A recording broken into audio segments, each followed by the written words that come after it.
어떤 사람들은 결혼하고 시댁에 너무 시달려서 시자 달린 시금치도 안 먹는다 하죠. 저도 비슷하게 시댁에 시달린 경험이 있고 보니 그 말이 이제 와닿네요.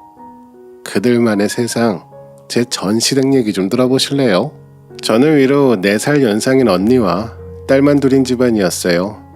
부모님 두 분 다 동네에서 꽤 이름난 냉채 족발집을 운영하셨고, 기억을 더듬어 보면 걷기 시작하면서부터 줄곧 언니와 함께 할머니 손에서 컸던 생각밖에 안 나네요. 맞벌이 하는 부부 있는 집은 첫째가 부모처럼 동생을 케어하는 집안이 꽤 있잖아요. 저희 언니가 딱 그랬어요. 중요하고 큰 일들은 할머니가 해주셨지만 작고 소소한 챙김은 항상 우리 언니가 해줬더랬죠. 제 나이 8살, 언니가 12살일 때 언니가 갑자기 제 손을 잡고 동네 은행에 가더니 자기가 모은 쌈짓돈을 들고 너도 이제 초등학생이니까 돈 생길 때마다 통장에 모아야 한다고 제 조기금융 수업을 해줄 정도였다니까요. 30년도 더 된 일이지만 그때를 생각하면 우리 언니는 어릴 적부터 똑 부러졌구나 싶어요. 그리고 가만히 생각해보면 언니가 보호자 노릇해주고 부족한 면이 있으면 감싸주고 도와주고 제 인생에 귀인이 따로 없네요. 시간이 흘러 언니는 공부를 잘해서 의대를 갔고 제가 진로에 대해 고민하고 있을 때도 언니는 자기는 피부과 전문의 쪽으로 생각하고 있다며 제가 뷰티에 관심이 있으니 관련 학과를 다녀보라고 권해줬어요. 그러면서 다음에 병원 내면 같이 일하자고요. 그리고 언니 말대로 전문대 미용학과를 나와서 성형외과 상담 직원 일을 몇 년 하다가 결국 20대 후반에 언니 피부과 병원에서 상담 일을 하게 됐고요. 그리고 제가 20대 후반 언니 병원에서 일을 시작했을 때 사촌 오빠가 명절에 저희 집에 와서 대뜸 괜찮은 남자 한 명 소개시켜줄까 하는 거예요. 사촌이라 집안 행사에서 가끔 보기는 해도 사적인 교류는 없었던 오빠가 갑자기 남자 소개를 해준다니 호기심을 잃었어요. 그 오빠는 부산에서 유명한 공업대학을 나왔거든요. 늘 여자들이 넘쳐나는 여초 사회에 살던 저는 이게 웬 좋은 기회냐 하고 덥석 받아들였습니다. 사촌 오빠의 후배라는 남편은 IT 계열 대기업 연구소에 다니고 아버님이 해외 무역 사업을 크게 해서 잘 나가는 집안이라고 했어요. 직접 남편을 만나고 사귈 때도 부유하게 자란 티가 나더군요. 하지만 제가 남편에게 진짜 반한 이유는 여자들에 대한 이해도가 높고 공감을 잘해준다는 점이었어요. 알고 보니 남편도 위로 누나가 있고 엄마랑 살갑게 지내는 스타일이더라고요. 비록 제가 남편보다 2살 연상이긴 했지만 연하라고 생각이 안 들 정도로 의젓하기도 했고요. 그래서 저희는 교제를 한 지 3년 만에 별탈 없이 결혼을 하게 됐습니다. 양가 부모님 모두 재력이 괜찮아서 신혼집도 해주시고 무난하게 양가 지원받고 결혼했더랬죠. 결혼하고 신혼 초에는 큰일 없이 평범했어요. 남편이랑 저랑 둘 다 집안에서 막내라 양가 마지들이 집안일 알아서 처리해주지 맞벌이의 신혼집도 멀리 떨어져 있지 해서 각자 일만 하고 신혼생활에 빠져 있었지 거슬릴 일이 아무것도 없었어요. 하지만 문제없는 집은 없다고 결혼하고 첫 명절날 시댁 집안 행사 일에서 저는 뭔가 잘못됐다 하는 낌새를 눈치채버렸습니다. 저희 시댁에 유난 떠는 공주님 한 분이 살고 계시더라고요. 결혼 전 양가 상견례나 결혼 초반에는 조용히 계셔서 몰랐던 일이었죠. 그런데 제가 신혼여행에서 허니문 베이비를 가지면서 시어머니의 본색을 알게 됐지 뭐예요. 결혼 후 처음 맞이하는 설날이었어요. 제가 임신 4개월 중이라 임신 중기기는 해도 피로감도 있고 막 배가 나오고 허리 통증이 있었거든요. 초산이기도 하고 해서 조심하고 있던 터라 시댁에 갈 때도 남편이 크게 걱정하지 말고 쉬라고 하더군요. 시댁에는 시부모님, 신우 가족들, 아버님 형제 가족들 등 구정이라고 많이들 모였던 터라 저희 친정은 친척들이 별로 없어서 명절을 단촐하게 지내는데 남편 집안은 사람들로 북적이고 큰 집안 행사여서 신기했네요. 이제 막 불러오기 시작한 제 배가 신기한지 조카들이 막 만져보고 저는 남편과 거실에 앉아서 쉬고 있었어요. 그때 설 차례 음식을 마련하는 부엌에서 우당탕하고 큰 소리가 들려왔어요. 그러면서 시어머니가 질색팔색을 하며 주방을 뛰쳐나오시더라고요. 시어머니의 뒤를 따라 나온 친척 고모님이 어떻게 30년이 지나도 아직도 그 모양이라면서 혀를 차시더라고요. 그리고 그 고모님과 제가 눈이 마주치자 저를 부엌 쪽으로 부르셨어요. 에휴, 안 되겠다. 새 며느님, 이리 오소. 아직 입덧 하는가? 아니요, 저 원래 입덧 증상이란 게 없었어요. 그거 잘 됐다. 내가 보아하니 자네 시어머니가 대신 입덧하게 생겼어. 그러니 며느님이 대신 음식 좀 하자. 네? 어머님이 입덧을 하신다고요? 그게 무슨... 당신 시어머니가 이 집에 시집 온 지 30년이 넘었는데 여전히 돈베고기, 고래고기만 보면 구역질을 해서 말이야. 도대체 저 생선들이랑 무슨 원수가 졌는지 보기만 해도 진저리를 치고 냄새도 안 나는 고기한테 냄새 난다고 손가락질하고. 며느님은 고래, 상어고기 본 적 있어? 네, 어릴 적부터 가끔 먹기도 하고 저희 할머니가 별미라고 좋아하셨어요. 맞다, 울산 아가씨라 했지? 그럼 더 잘 됐네. 며느님이 시어미 대신 조상님께 정성을 다해 음식 차려보자고. 어떻게 임신한 며느리보다 더 유난을 떨어? 그 짝은 저리 가 있어. 수더분한 며느리 들어와서 니는 이제 살았다 치자. 고모님은 시어머니에게 고개를 절레절레 저으면서 제 손을 잡고 부엌으로 데려가셨어요. 처음에는 이게 무슨 일인가 싶어 얼떨결에 차례 음식을 준비하는데 시간이 조금 지났는데도 허리는 당기고 힘들어서 앓는 소리가 절로 나오더라고요. 그런 저를 보고 잠시 쉬라고 고모님이 거실로 내보내시긴 했는데 눈치가 엄청 보였어요. 시아버지가 장남이고 설 차례를 시댁에서 지내는데 주체가 되어야 할 시어머니와 시누는 거실에 앉아서 놀고만 있고 친척 고모님과 아주머니들이 힘들게 차례 음식을 준비하시더라고요. 이게 뭔 일인가 싶었어요. 제가 명절 음식 일을 돕자 친정 아주머니분들은 너도 나도 할 것 없이 제 시어머니에 관한 얘기를 해주셨어요. 시어머니는 평소에 가사 도우미분을 쓰고 주방 근처에는 얼씬도 하지 않는다고 하시더군요. 원래 서울에서 곱게 자란 외동딸인데다가 바닷가 비린내를 그렇게 싫어하신다고 했어요. 물론 음식이나 집안일도 젬병이고요. 알고 보니 시어머니는 12살 많은 부산 사나이 시아버지가 첫눈에 반해서 둘째 부인으로 혼인했다고 해요. 시아버지가 재혼을 하신 건 알았지만 막상 시부모님 러브스토리를 들으니 장난 아니더군요. 4살 된 어린 딸이 있던 시아버지는 띠동갑 나이 차이와 재혼 때문인지 자기 회사에 입사한 비서였던 시어머니를 첫눈에 반했지만 선뜻 함부로 못 다가갔다고 해요. 시어머니도 20대 중반이고 나이 많은 사장한테 무슨 연정을 품었겠어요. 하지만 둘은 소위 일하다 눈이 맞았고 시어머니 친정에서 뜯어말리는 결혼을 했다고 해요. 그 옛날 교통과 통신이 발달하지 않을 때 서울과 부산을 오가며 연애하고 사랑했다고 하면 말 다 했죠. 원래도 연애 때부터 시아버지가 시어머니를 공주 대접하면서 떠받들고 살았는데 속도 위반으로 저희 남편을 낳고 결혼하면서 시아버지는 시어머니 말이라면 껌뻑 주는 신용까지 하더래요. 처녀의 어린 마누라가 금두꺼비 같은 아들을 낳기까지 했으니 얼마나 이뻤겠어요.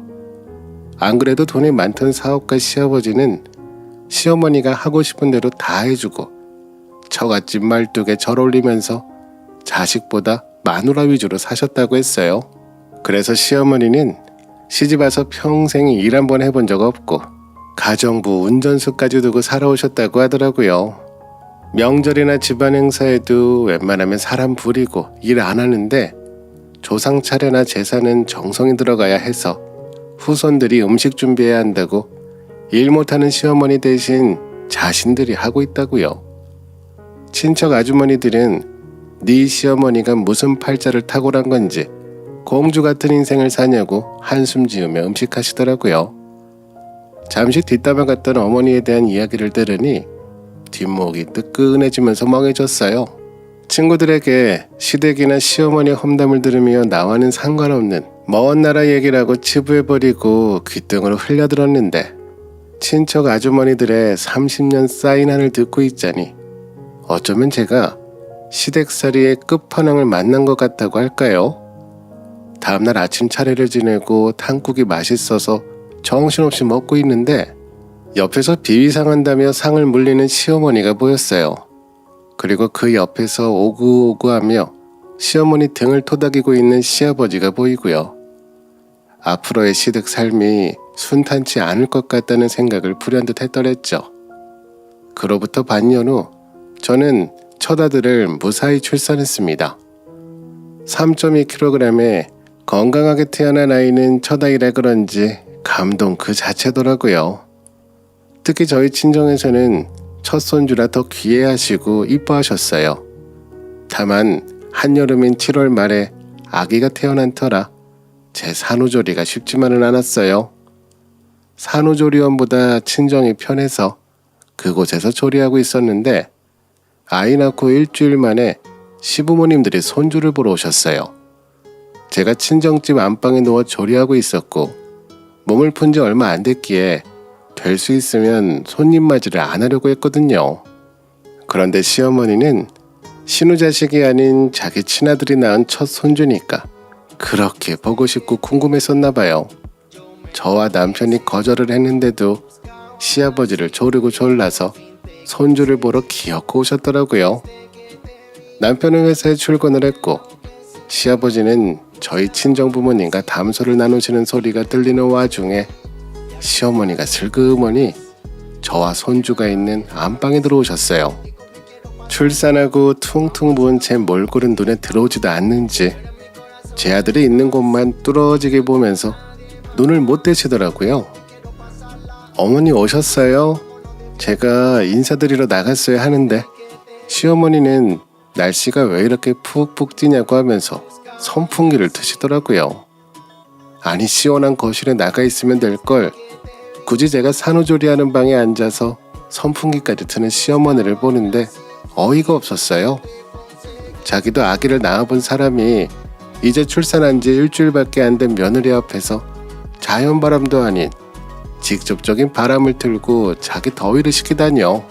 저는 초산이고 몰라서 그냥 기분 나빠하고 말았는데 그 덕에 지금도 바람이 부는 날이면 팔목이 시큰하고 눈이 시려요. 이게 시어머니가 준 출산 선물이라면 선물이네요. 시어머니는 그렇게 자기 아내와 자기 남편, 아들, 손자만 귀하지 나머지는 신경도 안 쓰고 늘 공주같이 우아를 떨며 사셨어요. 시집와서 첫 명절부터 매년 제가 음식 장만을 도맡아 했고 어느 순간부터는 새아가 저를 부르며 이것저것 시키기 바쁘셨어요. 특히 정신없이 바쁠 때는 버릇처럼 저에게 아줌마라고 가정부 취급을 하시더라고요. 그러면 자기도 당황했는지 저를 보고 어찌나 익살맞은 귀여운 표정을 짓던지요. 근데 그건 시아버지에게나 통하는 애교지 며느리에게 할 짓은 아니잖아요. 늘 곤란한 일이 있으면 그런 식으로 때우거나 묘면하고 지나갔어요.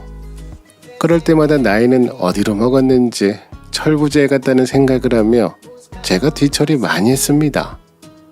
평소에 제가 무슨 일을 하거나 대신 일처리를 하면 사과도 없고 감사도 없고 시집을 왔으면 응당해야 하는 일이다 이런 식으로 안면몰수하더라고요. 정작 자신은 시집 와서 시집살이는커녕 사람들 부려먹기만 한 사람이 말이죠. 그러다 보니 저도 직장 핑계, 아이 핑계까지 만들어가며 시댁을 멀리하곤 했죠. 무슨 일이 있으면 남편만 보내고요. 제가 시댁을 멀리하던 초기에는 시어머니가 맏며느리가 시댁 일 안 하면 누가 하냐고 바락바락 화를 내시고 들으라는 듯이 잔소리를 하시더니 그 뒤로는 포기하셨는지 그런 말도 안 하시고 연락도 안 하시더군요. 며느리 속 긁는 것도 성실한 성격이나 가능하지. 시어머니는 쉽게 피로감을 느끼고 다 내려놓는 게 보였어요. 어차피 제가 연년생 아들 둘을 키우면서 주말에도 피부과 일을 하고 있었기에 시어머니 뒤치다거리도 더는 할 수 없기도 했고요. 결혼 초에는 뭣도 모르니까 시어머니 심부름과 일부림을 받아줬지. 아이 낳고 3, 4년이 흘렀는데 그걸 어떻게 다 받아주나요?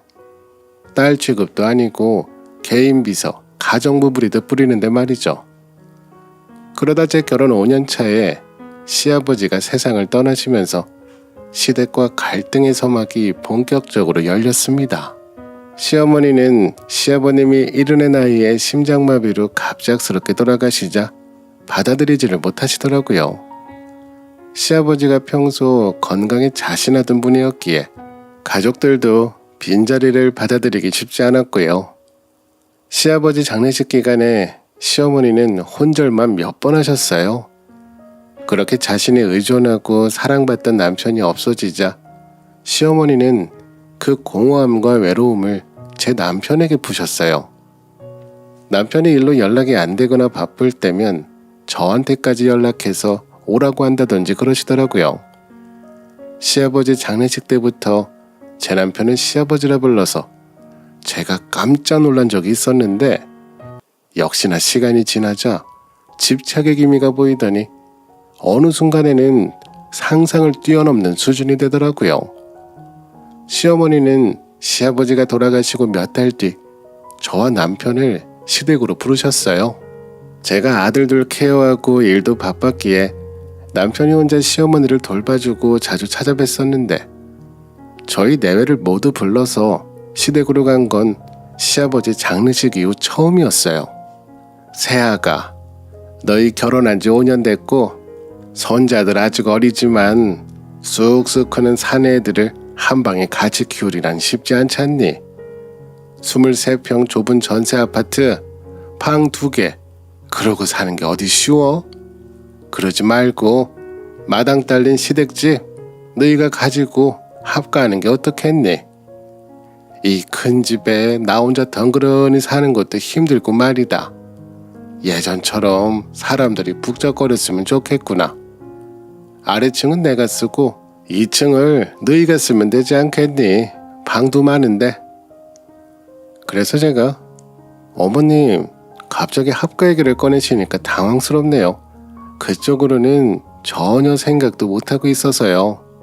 30년간 살았던 집이고 남편도 매일 어머님 보러 오는데 많이 외로우세요? 근처 모임이나 친구분들 만나시는 건 어떠세요? 내 말은 그런 게 아니잖니. 가족들 함께 살자는 얘기지. 한번 생각해보라고 말 꺼내는 거야. 아니요 어머니, 고려해볼 것도 없이 그건 안 될 것 같아요. 아이랑 제 일터도 멀고 아이들 다니는 시립 어린이집도 겨우 들어간 거라서 포기하고 여기까지 이사오기 어려울 것 같아요. 죄송해요. 남편은 수락하고 싶어하는 눈치여서 저는 재빠르게 말을 막고 싫다고 했어요. 당연히 싫죠. 공주 시어머니를 누가 모셔요. 4살, 3살 남자 애들 키우고 남편 내조하고 제 일하는 게 이제 겨우 적응됐는데 말이에요. 그것만으로도 힘에 부치는데 거기다가 시어머니 뒷바라지에 시종 노릇까지 하면 저는 어떻게 사나요? 더 말이 나올까 싶어 그 자리에서 아예 거절하고 나왔어요. 그랬더니 시어머니는 실망한 눈치였지만 시큰둥하게 알았다고 하고 마시더라고요. 제가 모질지만 그렇게 단호박으로 시어머니와의 합가를 거절한 데는 다 믿는 구석이 있었습니다. 시댁이 먹고 살만했고 저희가 재정적으로 시어머니를 부양할 일이 없었기 때문이죠. 시댁이 힘들고 저희가 용돈을 드려야 하는 상황이었다면 글쎄요. 합가에 대해 좀 더 심각하게 고민해봤을지도 모르죠. 그래도 아마 시어머니 공주님 성정을 알기에 끝까지 합가 안 한다고 버텼을 것 같아요. 시아버지는 시어머니 노후를 위해서 괜찮은 상가 하나를 남기고 가셨고 들어보니 상가 임대료 수익만 해도 세금 떼고 250만 원 이상은 나온다고 하더라고요. 저는 그 말을 듣고 얼마나 안도가 되던지요. 시어머니 혼자 사시는데 그 정도면 생활이 된다 생각했고, 가끔 손자들 지들 아빠 편으로 시댁에 보내면 되겠다 싶어 합가에 대한 관심을 껐었어요. 그런데 온 나라가 마스크를 쓰고 얼굴을 가릴 때라 피부과 환자도 줄고 아이들 케어한다고 짬짬이 쉬었더니 그걸 남편한테 귀신같이 들었는지 시어머니가 어찌나 저를 불러서 일을 시켜먹는지 가사노동 강도가 엄청났어요. 옷방 정리에다 마당 정원까지 손보라는데 어처구니가 없어서 남편에게 일 넘기려고 했더니 시어머니가 자기 귀한 아들은 일 못 시킨다는 거예요. 아니, 누구는 귀한 자식 아닌가요? 아무래도 시아버지가 돌아가시고 혼자 살면서 가정부 부릴 정도가 아니다 보니 여태 하던 대로 못하니까 저를 부려먹으려 하시더라고요. 시어머니가 워낙 일을 못하니 안 해줄 수도 없고 때 아닌 시댁 청소, 음식까지 해대다 보니 저도 체력이 바닥이 났어요. 그래서 참다 제가 원더우먼도 아니고 몸이 몇 개가 아니라서 시댁 일까지 못한다고 하니까 자꾸 말도 안 되게 우기고 울먹이셔서 그냥 일하시는 분들 불러서 처리도 몇 번 했네요. 그래도 혹시나 버릇될까 싶어서 그 후로는 시어머니 연락이 오면 모른 척하고 말았고요. 남편이 시어머니에게 건너들었는지 왜 엄마 전화 안 받냐고 하길래 남편에게 이렇게 살다가는 나는 빨리 죽고 우리 아이들은 아빠 밑에서 크겠다고 했어요. 그러고 나서 며칠 뒤 제가 진짜 병이 나서 퍼져 누워버려서 남편이 애들 케어에 집안일까지 혼자 다 해야 했는데 남편도 느끼는 바가 있는지 저에게 시댁일 좀 하라고 뭐라 하지 않았어요. 자기가 시어머니 혼자서 챙기더라고요. 그리고 남편은 그때부터 퇴근하는 길에 아예 시댁에 들렸다가 9시에 집에 들어오게 됐어요. 제가 너무 늦게 집에 오는 게 아니냐고 걱정을 하자 남편은 시기가 이러니까 친구들도 못 만나고 모임에도 못 나가고 시어머니가 더 외로워한다며 자기가 엄마를 돌보는 거니까 이해해달라고 하더군요. 남편이 자기 엄마 안쓰러워서 걱정하는 효심에 그럴 수 있다 생각했고 저는 시댁 가정부에서 1차적으로 벗어났으니 잘 해결됐다 싶었어요. 매번 퇴근길 시댁 방문 덕분에 남편이 밤에 술, 회식 같은 것도 하지 않고 밤 9시에 잘 들어오니 걱정도 줄고 남편 저녁 따로 차릴 일도 없긴 해서 한편으로는